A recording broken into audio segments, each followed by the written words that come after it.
আজকে আমাদের বাড়িতে এনেছিল পাবদা মাছ। আর এই পাবদা মাছটা ভাবলাম একটু অন্যরকমভাবে আজকে ঝাল করি। প্রথমেই পাবদা মাছগুলো আমি গরম গরম তেলে ভেজে নিলাম। আর তারপরে দেখো একটা গোটা বড় পেঁয়াজ নিয়েছি, আর ছোটো ছোটো টমেটো কুচি, তার সাথে রসুন কুচি আর একটা লঙ্কা। আমাদের বাড়িতে বেশি কেউ ঝাল খায় না, তাই অল্প করেই ঝাল দিয়েছিলাম। তোমরা তোমাদেরটা পরিমাণ বুঝে নিও। এবার হালকা আঁচে ভেজে নিয়ে এই ভাজা ভাজা আমি পেঁয়াজগুলো টমেটোগুলো একটু জল দিয়ে দেখো ভালো করে পেস্ট করে নিলাম।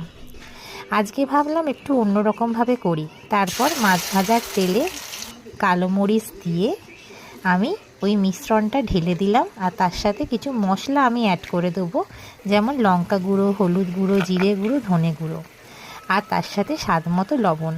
ব্যাস ভালো করে ফুটে গেলে মাছগুলো দিয়ে আমি শেষে দিলাম ধনেপাতা।